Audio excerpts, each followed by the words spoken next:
नमस्कार दोस्तों, मैं राकेश वर्मा आप सभी का स्वागत करता हूं आपके अपने परिवार एसएन गुरुकुल पर। साथियों, आप जरा सोचिए कि जो लोकसभा का चुनाव हुआ, हालांकि चुनाव पूरी तरह से संपन्न हुए, बेहद ही शांतिपूर्ण तरीके से, सफलतापूर्वक।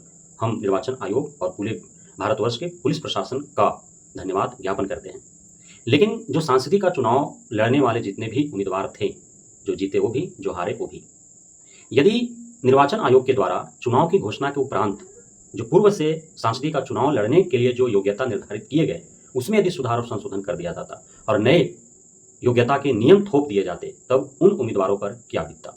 जैसे सांसदीय का चुनाव लड़ने हेतु आपके पास शैक्षणिक योग्यता ग्रेजुएशन होना चाहिए, या फिर आप सांसदीय का चुनाव तभी लड़ सकते हैं जब आपके पास पूर्व में किसी भी चुनाव लड़ने, जीतने और नेता के तौर पर समाज सेवा करने का कार्यानुभव हो, या इसी प्रकार के कुछ नियम थोप दिए जाते, कुछ योग्यता निर्धारित किए जाते चुनाव की घोषणा के उपरांत। तो क्या सांसदीय का चुनाव लड़ने के लिए जिस प्रकार से भीड़ भाड़ को देखा गया, एक एक संसदीय क्षेत्र में एक एक दर्जन उम्मीदवार जो देखने को मिले, क्या ये मिल पाते? क्या जो नेता प्रथम बार में ही टिकट पा करके या निर्दलीय आकर के जो संसद भवन में जाने के लिए अपनी सफलता जो कायम किया, क्या वे कर पाते? क्या बीतता उन लोगों पर? माननीय सुप्रीम कोर्ट का सख्त निर्देश है कि खेल के बीच में खेल का नियम नहीं बदला जा सकता। अर्थात कोई प्रक्रिया जब आरंभ कर दी गई और आरंभ करने के पूर्व ही जब नीति, नियम, दिशा निर्देश तय कर दिए गए, तो जब प्रक्रिया प्रारंभ होने के बाद उसमें बदलाव क्यों किया जाएगा? क्योंकि आपने जो प्रक्रिया जो आरंभ किया, उससे पूर्व जो भी नीति, नियम, दिशा निर्देश आपने तय किया, उसी के अनुरूप उस प्रक्रिया में लोग भाग लिए और उसके उपरांत आपने नियम चेंज किया। तो उस प्रक्रिया में भाग लेने वाले जितने भी प्रक्रियावादी हैं, जितने भी अभ्यर्थी हैं, जितने भी लोग हैं, उन लोगों पर प्रतिकूल प्रभाव पड़ेगा। डायरेक्ट वो अफेक्टेड होंगे, प्रभावित होंगे। कुछ को फायदा होगा, कुछ को नुकसान होगा। तो इस प्रकार के जो प्रक्रियाधीन कोई भी क्रिया है और उसमें यदि कोई बदलाव होते हैं, तो यह नियम के खिलाफ है, यह संवैधानिक नहीं है, असंवैधानिक और गैरकानूनी है। लेकिन इन सभी के बावजूद बिहार में बीपीएससी आयोग के द्वारा जो शिक्षकों की भर्ती हुई, टीआरई 1 और टीआरई 2 दोनों जो प्रक्रिया संपन्न किए गए, उस प्रक्रिया के समय टीआरई 1 के दरमियान तो लगभग 1 दर्जन संशोधन देखने को मिले, टीआरई 2 के दरमियान भी कई संशोधन देखने को मिले। अब जो भी संशोधन किया गया, उसका कहीं ना कहीं उस प्रक्रिया में भाग लेने वाले जो अभ्यर्थी थे, उस भर्ती में भाग लेने वाले जो अभ्यर्थी थे, उन पर प्रभाव पड़ा। कुछ को फायदा हुआ और बहुतों को नुकसान हुआ। जो योग्य थे वे बाहर बैठे हैं और अयोग्य शिक्षक बन बैठे हैं। सही बाहर दर दर की ठोकरें खा रहे हैं और फर्जी शिक्षक बन करके, और हम बिहारियों के द्वारा टैक्स के रूप में जो राजस्व जमा किया गया है, वो राजस्व का चंपत लगा रहे हैं। हमारे देश के, हमारे राज्य के जो भविष्य हैं, उसको बर्बाद कर रहे हैं। साथियों, जो शिक्षकों की भर्ती हुई, उसमें आपने देखा किस प्रकार से डोमिसाइल नीति हटाया गया बीच में, जबकि पूर्व में यह शर्त था कि बिहार का स्थायी निवासी होना अनिवार्य है बिहार में शिक्षक बनने के लिए। लेकिन प्रक्रिया आरंभ होने के उपरांत इसको हटाया गया। फिर कंप्यूटर शिक्षक बनने के लिए जो योग्यता था, उसमें संशोधन किए गए। फिर भाषा के शिक्षक बनने की जो योग्यता था, उसमें संशोधन किए गए। फ्रेशर अर्थात जो अपियरिंग कैंडिडेट था, उनको अवसर प्रदान किया गया। नेगेटिव मार्किंग को हटाया गया। इस प्रकार से न जाने कई संशोधन किए गए टीआरई 1 के दरमियान। टीआरई 2 के दरमियान सबसे बड़ी जो संशोधन हुआ, वो भी परीक्षा के बाद। परीक्षा चल ही रहे थे, कुछ परीक्षाएं संपन्न हो गई थी, कुछ परीक्षाएं शेष बाकी था। और उसी बीच जो है, माननीय अतुल प्रसाद ने बीपीएससी आयोग की वेबसाइट पर एक नोटिस लगा दिया और ट्विटर हैंडल पर ट्वीट भी कर दिया कि भाषा अर्हता शून्य कर दिए जाते हैं। अर्थात वैसे अभ्यर्थी जिनका भाषा विषय में शून्य भी अंक होगा, तो भी वो मेरिट में आएंगे मुख्य विषय के आधार पर, और वे शिक्षक बन जाएंगे, जिसका डायरेक्ट प्रभाव शिक्षक अभ्यर्थियों पर पड़ा और अयोग्य शिक्षक अभ्यर्थी शिक्षक बन गए। काफी जो है इसका विवाद हुआ। जब जब कोई सुधार संशोधन हुए हैं, तब तब विवाद उत्पन्न हुए हैं। भाषा अर्हता को जब शून्य किया गया, तो काफी विवाद हुए। जो परिणाम घोषित किए गए, उसमें पीएच कैटेगरी में जो है रिजल्ट ही नहीं दिया गया। जितने रिक्तियां थी, उन रिक्तियों के विरुद्ध उतने पदों पर जो है वो रिजल्ट ही नहीं घोषित किया गया, जबकि कैंडिडेट थे। कट ऑफ हाई कर दिया गया और पूरे सीटों को भरा भी नहीं गया। तो इस प्रकार की जो अनियमितताएं और गड़बड़ियां जो हुई हैं, इसके विरुद्ध में 1 दर्जन से भी अत्यधिक याचिकाएं अलग अलग अनियमितताओं और गड़बड़ियों को लेकर के माननीय पटना हाईकोर्ट में दायर है।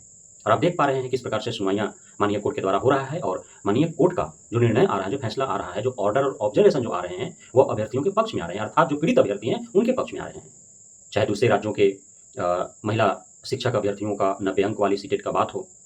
हालांकि वह यूपी के ही कोई महिला शिक्षिका ने जो है याचिका दायर किया था, और उसी के ऊपर जो है उल्टा पड़ गया, और उसकी वजह से दूसरे राज्य के जितने भी 90 अंक से कम अंक वाले सीटेट वाले जो है वो भर्ती हैं, सभी बाहर हो रहे हैं। तमाम जिलों से जो है लगातार नोटिस जारी किया जा रहा है। उसके बाद आपने देखा कंप्यूटर टीचर में सबसे अधिक फर्जीवाड़ा देखने को मिला। उसमें डिप्लोमा और डिग्री वाले जो है वो शिक्षक बन बैठे हैं, स्नातक वाले, उनको हटाने के लिए जो है नोटिस जारी कर दिया गया। माननीय कोर्ट ने आदेश दे दिया है। जो पीएच कैटेगरी में जो दूसरे राज्य के कैंडिडेट आकर के और शिक्षक बन बैठे उन्होंने को निकालने के लिए कवायद शुरू कर दी गई है। उनको जेल भेजा जाएगा। जो भी फर्जी वारे तरीके से जो है कैटेगरी में घुसे हैं, जो रिजर्व कैटेगरी में जो घुस बैठे हैं, दूसरे राज्य के जो भी शिक्षक अभ्यर्थी हैं, यदि आरक्षण का लाभ लेकर के और शिक्षक बने हैं बिहार में, तो सभी पर एफआईआर दर्ज होगा और वो जेल जाएंगे।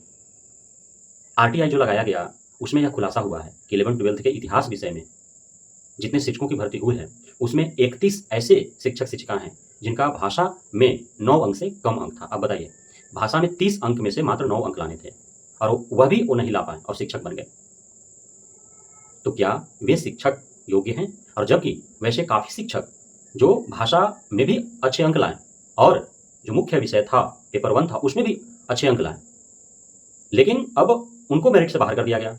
लेकिन वैसे शिक्षक अभ्यर्थी जो भाषा में 9 अंक से कम लाते हैं लेकिन मुख्य विषय में पेपर 1 में उनके अपेक्षा थोड़ा अधिक नंबर लाते हैं और वे मेरिट में जगह बना पा लेते हैं। तो यह कहाँ का न्याय है? कितना उचित था?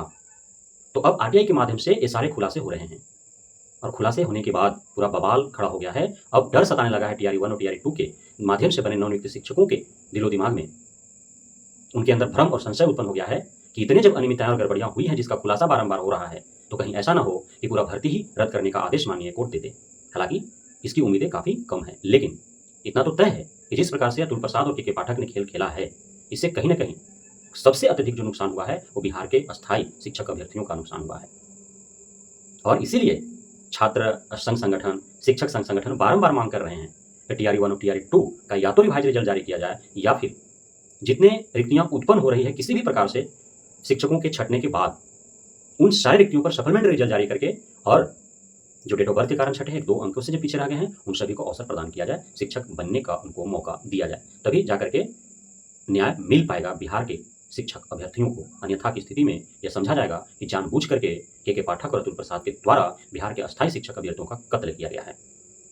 तो इस हेतु टीआरई 1 और टीआरई 2 से जो छंट रहे हैं, चाहे वो दूसरे राज्य के वैसे अभ्यर्थी हों जो 90 अंक से कम ला करके भी शिक्षक बने हों सीटेट में 1 to 5 और 6 to 8 में, चाहे वैसे हों जो पीएच हो दूसरे राज्य के और बिहार में आरक्षित कोटे में वो शिक्षक बन बैठे हो, या फिर वैसे हों जो फर्जी जाति निवास बना करके बिहार में रिजर्व कैटेगरी में शिक्षक बन बैठे हों, किसी भी प्रकार से चाहे दूसरे राज्य के हों, बिहार के हों, फर्जीवाड़े कर करके धांधली सेटिंग करके अयोग्य होते हुए भी यदि शिक्षक बने हैं तो उन्हें अवश्य ही बाहर निकालने हेतु विभाग और आयोग एवं सरकार पर दबाव बनाया जाए एवं निकले हुए सभी शिक्षकों से उत्पन्न हुए प्रत्येक रिक्तियों पर योग्य और सही अभ्यर्थियों को शिक्षक के बनने का मौका प्रदान करने हेतु भी जो है कवायद शुरू करने के लिए शिक्षा विभाग बिहार सरकार के ऊपर जो है दबाव बनाने की आवश्यकता है। बहुत बहुत धन्यवाद आप सभी साथियों का हमारे साथ जुड़े रहने के लिए, बढ़ने के लिए, मित्र प्यार देने के लिए, हम पे भरोसा बनाए रखने के लिए।